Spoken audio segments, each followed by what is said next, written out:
Shalom, selamat bertemu lagi dalam pertemuan agama kita untuk pelajaran yang ke-13. Hari ini saudara, saya akan menyampaikan satu hal yang pasti penting bagi kita, yaitu masalah eskatologi.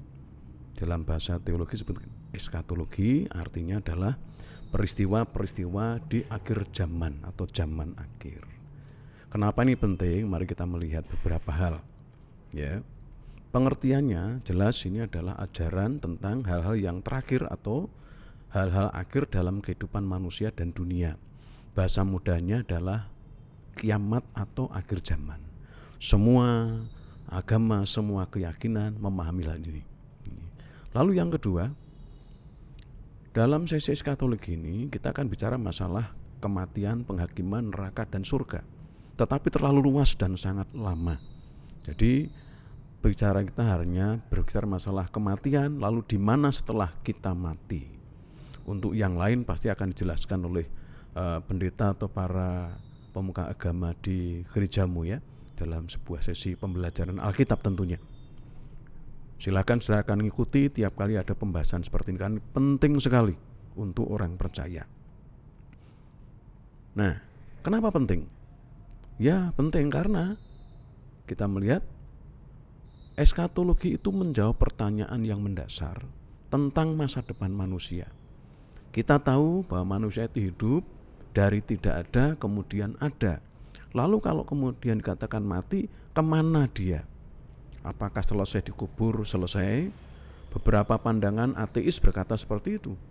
Ya, kelompok-kelompok ateis yang tidak percayakan Tuhan meyakini bahwa hidup itu hanya saat ini. Selesai itu tidak ada lagi kehidupan. Tetapi bagi orang percaya, kita meyakini itu ada, masih ada kehidupan setelah kita nanti mati. Dan ini menjawab eskatologi itu menunjukkan di mana posisi kita setelah nanti kita mati atau tidak di dunia lagi. Yang kedua, masalah eskatologi itu berkaitan langsung dengan hidup dan pikiran manusia. Setiap hari manusia selalu berpikir tentang kehidupan dan apa yang akan dilewati setelah nanti tidak hidup lagi. Itu akan terus berkaitan. Manusia mencoba mencari keselamatannya, menjaga diri jangan sampai mati. Karena apa? Ada satu hal, ketakutan dengan kematian, ketidakyakinan, ketidaktahunan dengan kematian. Jadi eskatologi penting dibicarakan karena itu berkaitan dengan kita. Kalau orang tahu, maka dia akan tentram, nyaman, dan akan kemana jalannya. Dan yang ketiga, eskatologi itu mendorong keimanan serta menumbuhkan pengharapan. Manakala orang sudah mengetahui bahwa setelah hidup di dunia ada kehidupan yang kekal di kemudian di balik kematian, lalu setiap saat memikirkan itu, maka mendorong keimanan dan menumbuhkan pengharapan. Maksudnya apa? Pada waktu dia sadar bahwa hidupnya berkaitan langsung dengan masalah eskatologi, maka imannya akan tumbuh. Yakin tidak ada jalan lain untuk bisa selamat kecuali lewat Tuhan, dan tidak ada cara lain kecuali beriman, bertakwa kepadanya, dan melakukan segala perintahnya. Jadi tidak bisa kita hanya berkata saya beriman, tidak. Yakobus berkata iman tanpa perbuatan itu adalah mati. Begitu ya. Nah, mari melihat bicara masalah eskatologi, kita bicara masalah dua hal, yaitu yang pertama eskatologi pribadi, yang kedua eskatologi umum. Eskatologi pribadi apa sih? Jadi itu membahas apa yang dialami oleh seorang percaya waktu ia mati secara jasmani sampai ia menerima tubuh kebangkitan. Jelas ya? Eskatologi umum adalah peristiwa-peristiwa yang terjadi mulai dari kedatangan Kristus yang kedua sampai pada penciptaan langit dan bumi yang baru. Jadi ada dua eskatologi. Ini seperti pemahaman kelompok-kelompok agama Samayim, ya, agama-agama dari atas. Ya, jadi agama Kristen Protestan, Katolik, kemudian Islam, Yahudi, sama semua punya konsep eskatologi ini. Jadi kalau kita mengenal ada kiamat, saudara kita yang muslim berkata ada kiamat sukro dan kubro, kiamat besar dan kecil, sama konsepnya. eskatologi pribadi itu kiamat kecil, kemudian yang umum itu adalah kiamat besar. Jelas ya? Karena apa? Kita berasal dari satu pokok ajaran yang sama. Nah, Alkitab terkhusus Perjanjian Baru melihat eskatologi itu dalam dua aspek. Kalau Perjanjian Lama itu tidak membahas langsung eskatologi dalam bentuk presentnya, tapi bentuk futurnya yang akan datang. Perjanjian Baru membahasnya dalam dua hal, yaitu futur dan presentnya. Maksudnya apa? Eskatologi bicara tentang apa yang akan terjadi besok, tetapi juga apa yang sedang terjadi. Maksudnya eskatologi itu tidak hanya menunggu besok. Sekarang ini sudah masuk pada masa-masa eskatologi. Kalau kita melihat pada apa? Nanti pada eskatologi umumnya. Perjanjian Baru meyakini bahwa dalam diri Yesus zaman akhir itu sudah mulai terwujud, ya. Nah, orang yang percaya Yesus sudah memperoleh keselamatan eskatologis, tetapi belum ada penggenapan.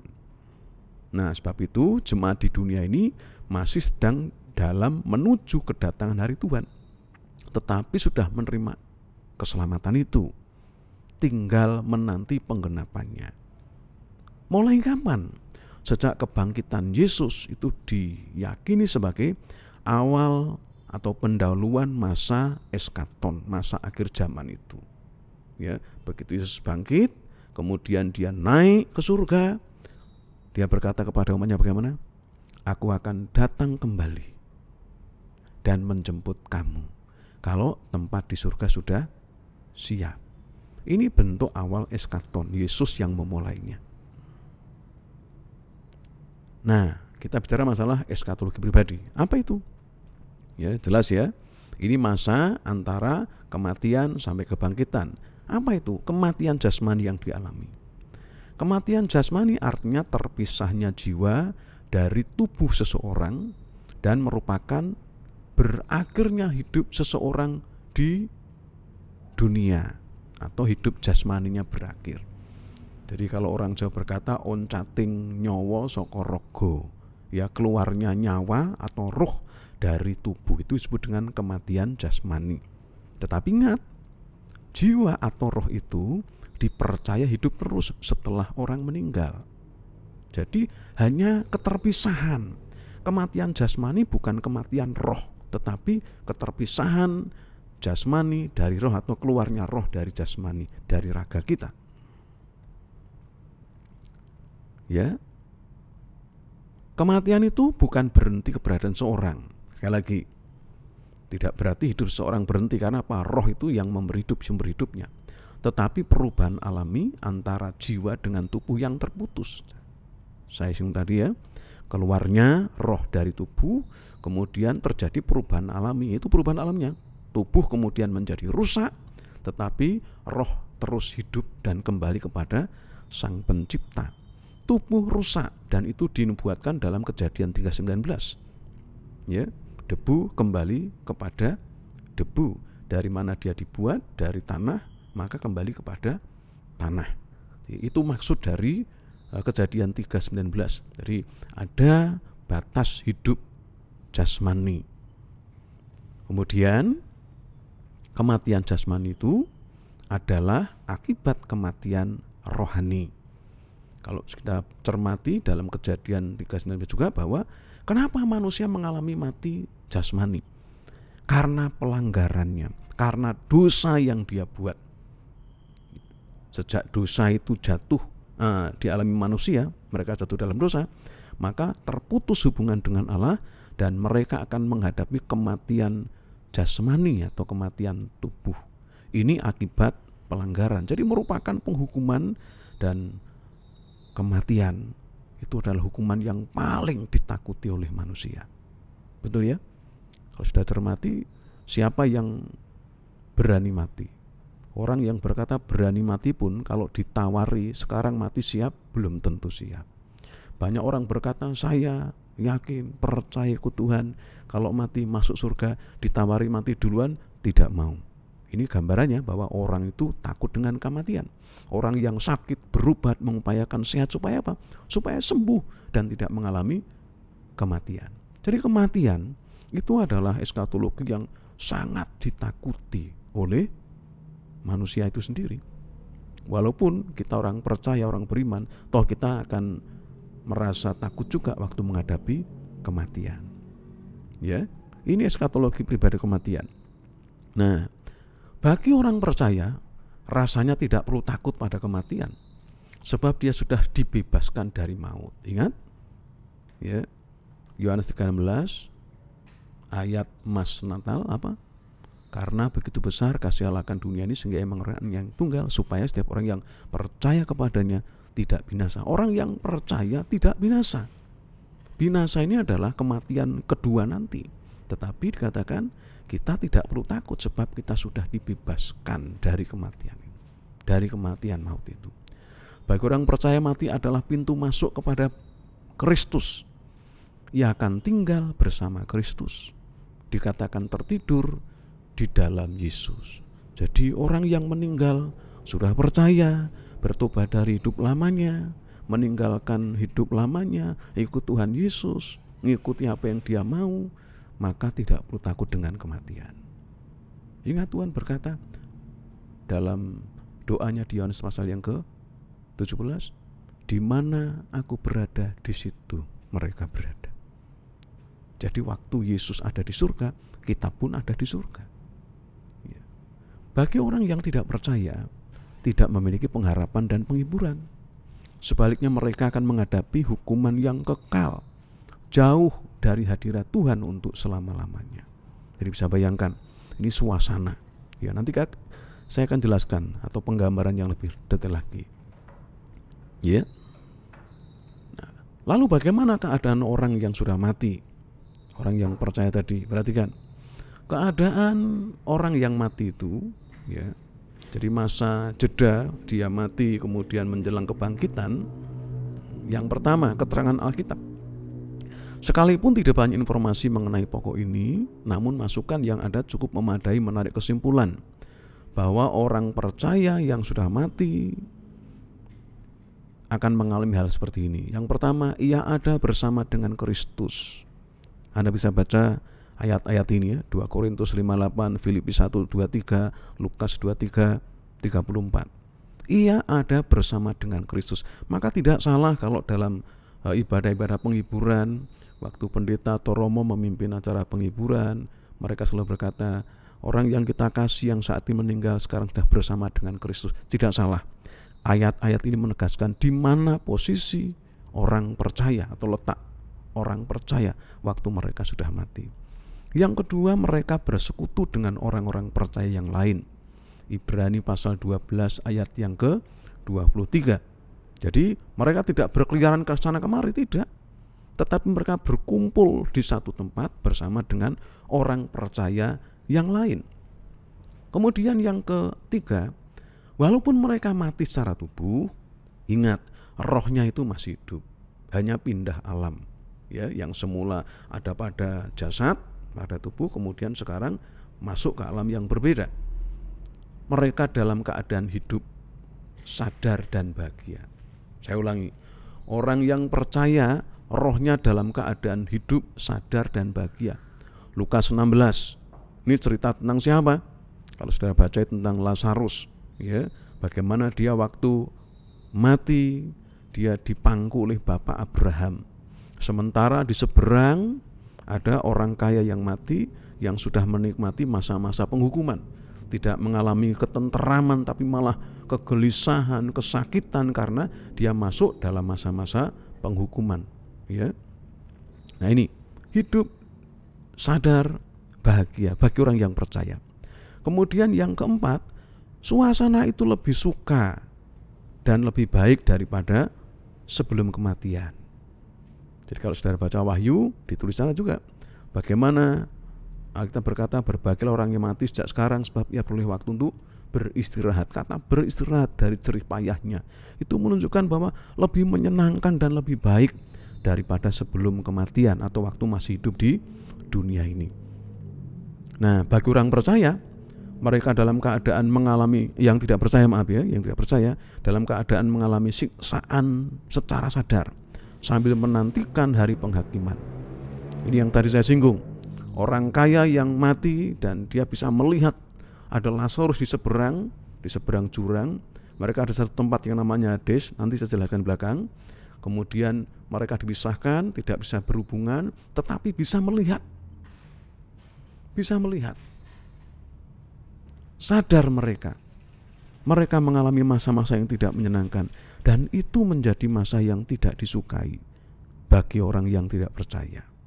Jadi kita diajar jangan mengabaikan kehidupan kita waktu masih ada di dunia. Nah, tapi yang kedua, dalam teologi Katolik, kalau tadi adalah secara umum konteks Alkitab, dalam teologi Katolik ditulis juga ada satu namanya tempat namanya purgatori atau api penyucian. Ya, api penyucian. Jadi tempat itu dianggap sebagai bukan tempat percobaan, tidak, tapi tempat di mana orang percaya disucikan jiwa-jiwanya dari dosa yang dapat diampuni. Memang Alkitab menulis ada dosa yang tidak bisa diampuni, yaitu menghujat Roh Kudus, dan dosa yang bisa diampuni dalam arti dosa-dosa kecil. Ya, tapi bagaimanapun itu tetap dosa dan diperhitungkan oleh Tuhan. Nah, teologi Katolik rupanya menyinggung ada namanya purgatori. Dalam Protestan tidak disebut itu. Adalah tempat penyucian atau tempat percobaan. Nah, kalau saudara cermati, ya, di sini orang percaya hanya sementara waktu. Pada waktu dosa-dosa kecilnya dibakar supaya dia nanti muncul suci atau kudus lagi, lalu pada masa Yesus datang yang kedua kali, mereka naik ke surga. Jadi konsepnya saudara, bahwa sebenarnya kalau saudara percaya, dalam agama Hindu disebut ada namanya swarga pangrantunan. Ya, ini sebelum orang masuk nirwana, ya, masuk kepada nirwana atau surga mereka, maka mereka akan ditempatkan di situ. Dalam konteks yang berbalikan malahan, orang yang baik akan mengalami siksaan.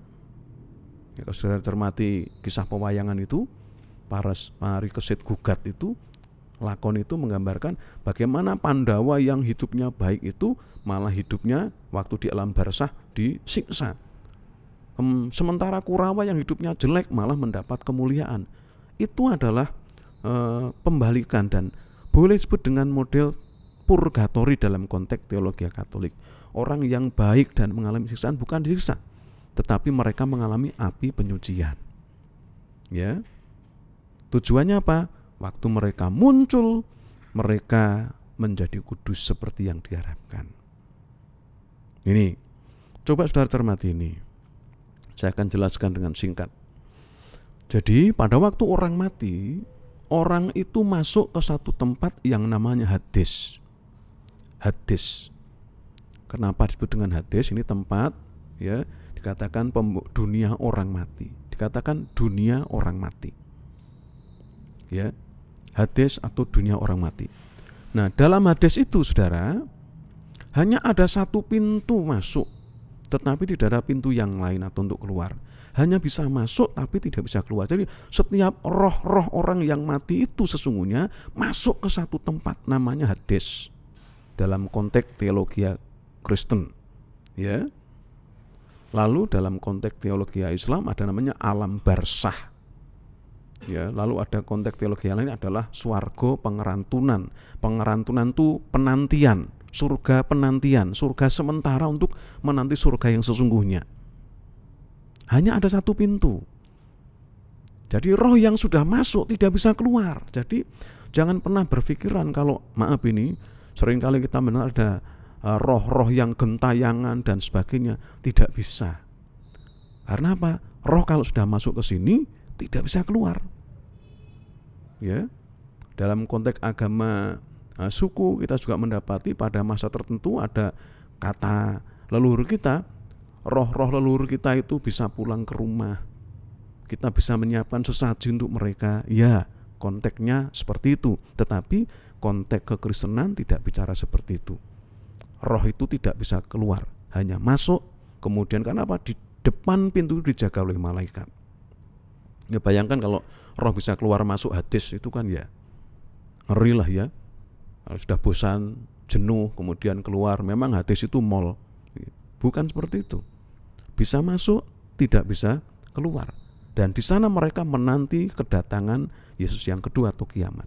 Dan di sana dipisahkan menjadi dua kelompok atau dua bagian, yaitu kelompok yang disebut dengan Firdaus, yaitu tempatnya orang-orang percaya.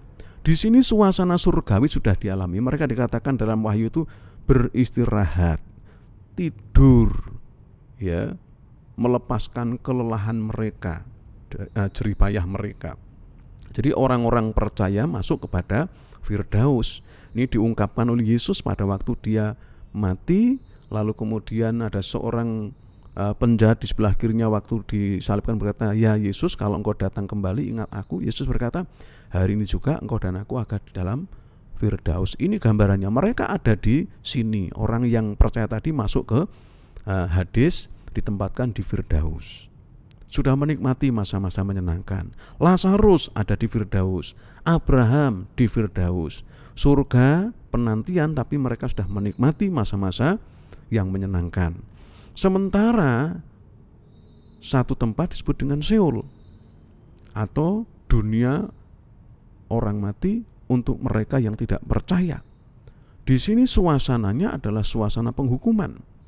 Mereka sudah mengalami panas, mereka sudah mengalami gelisah, ketidaknyamanan. Itu yang dialami seorang kaya. Jadi kalau sudah membaca suasana Hades itu, baca Lukas 16 tentang Lazarus dan orang kaya yang mati, di mana mereka berada. Ya, mereka mengalami keresahan. Bahkan si orang kaya berkata, kalau bisa cucukkan jarinya Lazarus untuk meneteskan air ke bibir saya. Karena apa? Sudah ada rasa-rasa penghukuman, suasana penghukuman di sana. Ada kepanasan, kehausan dan sebagainya. Jadi ini yang disebut dengan tempat setelah orang mati, Hades. Ya, saudara tahu sekarang ya. Jadi kalau orang mati kemana rohnya? Ke Hades ini. Bukan ngelambrang. Tidak ada roh yang nemplok di pohon atau di mana, tidak ada. Lalu itu roh siapa? Itu adalah setan. Ya, malaikat kegelapan. Ingat, mereka bisa apa? Menjelma menjadi berbagai-bagai rupa. Jadi itu gambarannya. Jadi itu bukan rohnya orang mati, tapi itu roh jahat, roh setan, di mana mereka bisa seperti malaikat pada umumnya. Jelas ya? Nah, yang kedua, eskatologi umum. Eskatologi umum apa sih? Itu peristiwa, ya, didahului dengan kedatangan Yesus yang kedua kali, lalu disusul dengan berbagai peristiwa yang lain. Kalau saudara belajar teologi secara detail, akan saudara dapati ada 3 pemahaman dalam eskatologi umum ini. Disebut dengan amilenialim, ya, kemudian premilenial, lalu yang ketiga ada yang postmilenial. Apa itu amilenial? Itu tidak meyakini bahwa nanti ada masa-masa setelah Yesus datang. Mereka percaya Yesus datang kemudian kiamat selesai. Tetapi ada yang premilenial atau pramilenial, yaitu masa-masa kesulitan, kesusahan akan dialami orang percaya sebelum Yesus datang. Jadi ada penderitaan, kemudian Yesus datang lalu kiamat. Tetapi ada yang meyakini postmilenial. Yesus datang dulu, baru kemudian masa kesusahan selama 1000 tahun, kemudian baru kiamat. Yang benar yang mana kita juga tidak tahu, karena itu semua berbagai teori. Yang jelas Alkitab berkata Yesus akan datang. Perkara kesusahan datang kapan, kita harus siap saja. Ya, ini harus diyakini orang percaya. Nah, pada eskatologi umum ini terjadi apa? Pengangkatan. Pengangkatan apa? Orang yang percaya waktu Yesus datang, maka tubuhnya akan dirubah menjadi tubuh roh. Dia akan terangkat ke surga. Jadi Yesus datang, orang percaya naik. Lalu bagaimana dengan orang-orang yang sudah mati tadi? Mereka yang ada di Hades, begitu Yesus datang yang kedua kali, sama konsepnya. Roh-roh mereka akan keluar. Ya. Jadi Yesus turun, mereka terangkat. Kemana? Ke surga. Terjadi perubahan tubuh kemuliaan, tubuh surgawi. Ya. Nah, lalu bersatu dengan Yesus. Yang kedua, eskatologi terjadi adanya penghancuran si jahat. Kalau saudara baca kitab Wahyu, akan terjadi sangkakala 1, 2, 3 dan sebagainya. Lalu yang terakhir adalah penghancuran si jahat, di mana pada kesempatan 1, 2 kali si jahat, malaikat jahat ini bekerja luar biasa, bahkan membantai umat percaya. Tetapi kemudian mereka akan berhadapan dengan anak Allah itu dan mereka akan dihancurkan. Kemudian yang ketiga, ada penghakiman orang percaya terhadap penggunaan talenta dan kesempatan yang ada. Jadi ada penghakiman. Siapa yang dihakimi? Mereka orang yang percaya tetapi yang belum diubah tubuh kemuliaan. Mereka yang masih hidup waktu Yesus datang. Mereka akan dihakimi tentang penggunaan talenta dan kesempatan yang dimilikinya. Mereka dihakimi menurut perbuatan mereka. Kemudian yang keempat, pemberian pahala. Kalau sudah baca di Wahyu ada berbagai mahkota, mahkota kehidupan, mahkota kemuliaan.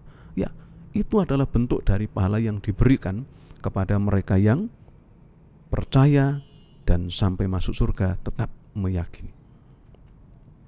Nah, yang terakhir saudara, lalu apa maknanya bagi kita umat? Belajar eskatologi itu apa sih? Ingat, masa datangnya kerajaan Allah juga akan disertai dengan hukuman bagi orang yang tidak menggunakan kesempatan akhir untuk mengubah sikap menjadi baik. Sebab itu benar lagu hidup ini adalah kesempatan. Hidup ini adalah kesempatan. Hidup ini untuk melayani Tuhan. Jadi gunakan waktu yang ada. Jangan sia-siakan. Ya, jadi ingat masa itu akan datang. Kita tidak tahu kapan waktunya, tetapi akan kita alami semuanya. Nah, bagi orang percaya, perhatikan.